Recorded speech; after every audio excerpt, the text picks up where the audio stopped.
Hello guys, तो इस video में हम न्यूक्लियर मैग्नेटिक रेजोनेंस या एनएमआर स्पेक्ट्रोस्कोपी के बेसिक्स के बारे में बात करेंगे।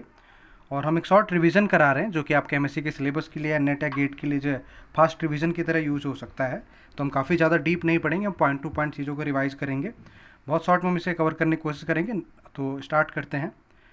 अगर आप लोग जो है ये वीडियो देख रहे हैं तो आप जो है हमारी मेहनत अगर आपको पसंद आती है तो आप लोग सब्सक्राइब कर सकते हैं चैनल, और लाइक और शेयर भी कर सकते हैं वीडियोस।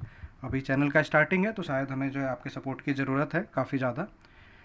ठीक है, तो न्यूक्लियर मैग्नेटिक रेजोनेंस ये हम स्टार्ट करते हैं आज जो है।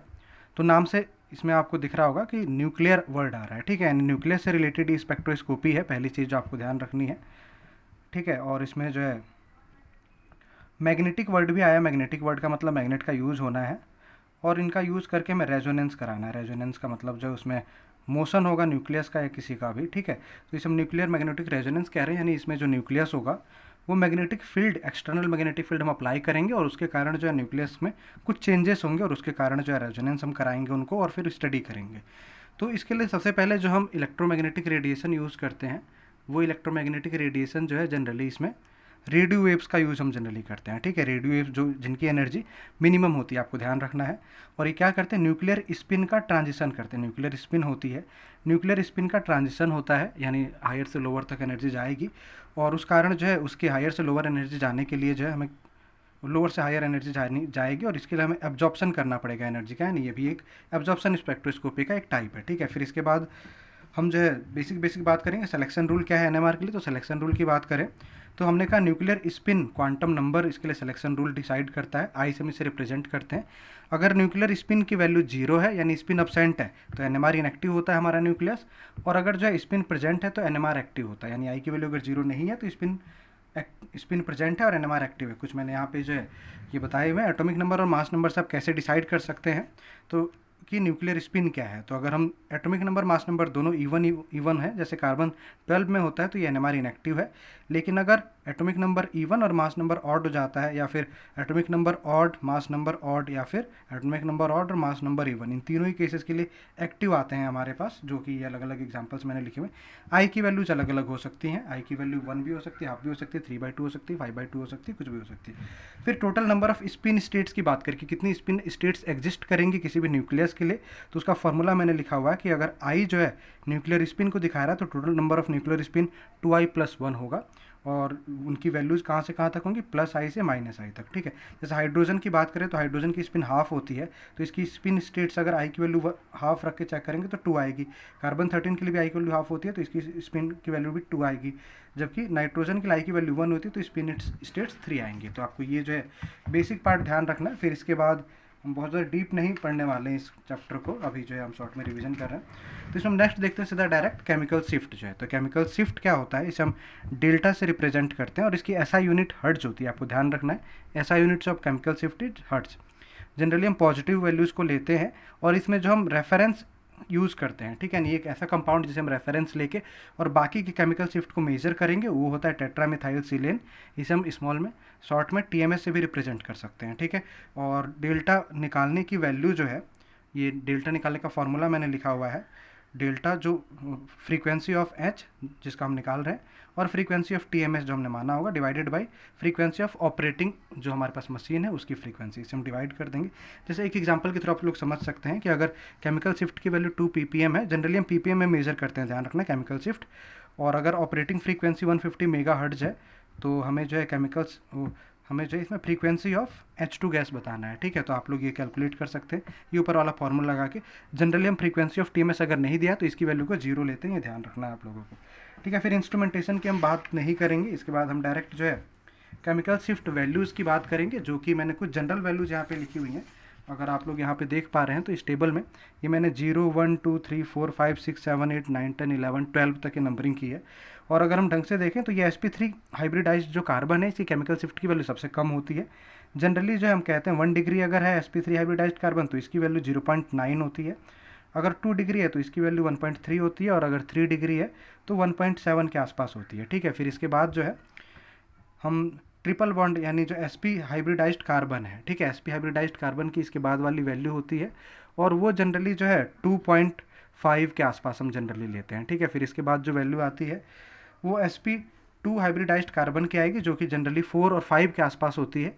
और अगर इलेक्ट्रोनेगेटिव एटम लगा हुआ है sp3 हाइब्रिडाइज्ड कार्बन के साथ, जैसे कि O या फिर N, तो वैल्यू जो है लगभग 3 to 4.5 के आसपास आती है। ठीक है, ये आपको ध्यान रखना है कि अगर अल्कोहल है जैसे या फिर अमीन है, तो उसमें जो 1s NMR की वैल्यू होगी वो जनरली 3 to 4.5 के आसपास आ रही होगी। ठीक है, डबल बॉन्ड की वैल्यू मैंने आपको बताया 5 to 6 जाएगी, लेकिन बेंजीन की जो है वैल्यू 7.5 होती है, यानी डबल बॉन्ड से काफ़ी ज़्यादा होती है बेंजीन की वैल्यू। और ये ज़्यादा क्यों होती है? क्योंकि इसमें मैग्नेटिक एनाइसोट्रॉपिक इफेक्ट होता है। इसमें आपको ध्यान रखना है, बेंजीन के लिए जो इफेक्ट काम करता है वो कौन सा होता है? Magnetic anisotropy effect. तो इस वजह से बेंजीन की केमिकल शिफ्ट की वैल्यू काफ़ी ज़्यादा आती है, आपको ध्यान रखना है। फिर अगर एल्डिहाइड या कीटोन है तो उसकी वैल्यू जनरली 9 से 10 के बीच पाई जाती है, और अगर एसिड है तो उसकी केमिकल शिफ्ट की वैल्यू सबसे ज़्यादा होती है, जो कि 10 से 12 के बीच पाई जाती है। ठीक है, ये कुछ इफेक्ट्स हैं जिन पे केमिकल शिफ्ट का फ़र्क पड़ता है, जैसे इलेक्ट्रोनेगेटिविटी इफेक्ट। तो इलेक्ट्रोनेगेटिविटी से डीशील्डिंग होता है, यानी इलेक्ट्रॉन की डेंसिटी हाइड्रोजन के पास कम होती है और उसकी वजह से केमिकल शिफ्ट की वैल्यू बढ़ती है। तो ये आपको ध्यान रखना। हाइब्रिडाइजेशन का मैंने आपको बता दिया, अगर हाइब्रिडाइजेशन sp3 है तो सबसे कम वैल्यू होती है, sp2 है तो सबसे ज़्यादा होती है, sp है तो बीच में होती है। ठीक है, फिर इसके बाद जो है हम बात करते हैं स्प्लिटिंग की। ठीक है, तो कपलिंग कांस्टेंट की या स्प्लिटिंग की, तो हमने कहा कि सपोज करो यहाँ पे ये हम एक कंपाउंड लिया हमने, तो इस हाइड्रोजन का जो सिग्नल होगा वो इसके बगल वाले कार्बन पे जो हाइड्रोजन है इसकी वजह से स्प्लिट हो जाता है, और स्प्लिट होकर वो डबलेट, ट्रिपलेट या क्वार्टेट टाइप का स्ट्रक्चर हमें देता है। जैसे आपको ये दिख रहा है, एक सिग्नल 3 में ट्रिपलेट में डिवाइड हो गया और यहाँ पे डबलेट में डिवाइड हो गया। तो ये एक है तो एक ही सिग्नल, पर ये ट्रिपलेट में डिवाइड हो गया। क्यों? क्योंकि इसके बगल वाले कार्बन पे कुछ और हाइड्रोजन थे जो इसकी स्पेक्ट्रोस्कोपी को अफेक्ट कर रहे थे। तो कितने में डिवाइड होगा ये इसकी स्पेक्ट्रोस्कोपी की लाइंस जो है वो डिसाइड करने के लिए हम n+1 रूल लगाते हैं। ठीक है, कि अगर नंबर ऑफ हाइड्रोजन एटम्स 2 है तो 3 में डिवाइड हो जाएगा। जैसे इस हाइड्रोजन की बात करें तो इस हाइड्रोजन के सराउंडिंग में जो हाइड्रोजन है 2 हाइड्रोजन है, तो यानी ये ट्रिपलेट 3 लाइंस बनेंगी इस हाइड्रोजन की पीक के लिए, जो कि मैंने यहाँ पे ट्रिपलेट से रिप्रेजेंट की हुई है। अगर मैं इस हाइड्रोजन की बात करूँ, इस हाइड्रोजन को ले लूँ, तो इस हाइड्रोजन के बगल में एक हाइड्रोजन है केवल, जो है इसके बगल वाले कार्बन पे एक ही हाइड्रोजन है, यानी एक हाइड्रोजन से n की वैल्यू 1 रखेंगे तो 1+1 2, यानी डबलेट बनेगा इस कार्बन का, और ये डबलेट मैंने यहाँ पे रिप्रेजेंट किया हुआ। आप देख सकते हैं डबलेट की इंटेंसिटी काफ़ी ज़्यादा है और ये ट्रिपलेट की इंटेंसिटी कम है। तो इंटेंसिटी का पता कैसे लगता है? तो इंटेंसिटी का पता जो है हमें नंबर ऑफ हाइड्रोजन एटम से लगता है। जैसे सपोज करो ये इसका ट्रिपलेट आया था और ये कितने हाइड्रोजन है? 1 है, जबकि ये 2 है, तो ये 2 वाले हाइड्रोजन का जो इंटेंसिटी है, ये 2 वाले का ये वाला था, तो इसकी इंटेंसिटी आप देख सकते हैं, ये आई है इंटेंसिटी। तो इंटेंसिटी क्या है? काफ़ी ज़्यादा है, जबकि ट्रिपलेट वाले की इंटेंसिटी काफ़ी कम है, क्योंकि वो एक ही हाइड्रोजन है। तो नंबर ऑफ हाइड्रोजन एटम पर डिपेंड करेगा इंटेंसिटी, और सिग्नल्स टोटल उतने आएंगे जितने हाइड्रोजन जो है डिफरेंट डिफरेंट के पाए जाएंगे। ठीक है, तो मैं आपको 1-2 चीज़ें करा देता हूँ जिससे आपको नंबर ऑफ सिग्नल निकालना आ जाएगा। मैं कुछ क्वेश्चन आपको करा देता हूँ इसमें। तो ये मैंने यहाँ पे कुछ क्वेश्चंस लिखे हुए हैं। ठीक है, नंबर ऑफ सिग्नल्स कैलकुलेट करने के लिए जो है, तो आप अगर इसको देखें ढंग से, तो इस मॉलिक्यूल में हमारे पास जो है ये जैसा हाइड्रोजन है, ये अलग अलग टाइप का है, ये अलग टाइप का है, फिर ये अलग टाइप का है, ये अलग टाइप का है, यानी इसमें 4 टाइप के अलग अलग हाइड्रोजन है, तो 4 सिग्नल हमें देखने को मिलेंगे।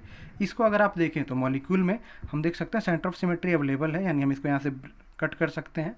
तो अगर हम कट कर पा रहे किसी मॉलिक्यूल को हाफ हाफ में, तो हम हाफ को बंद कर देंगे और फिर केवल हाफ के सिग्नल ही देखेंगे।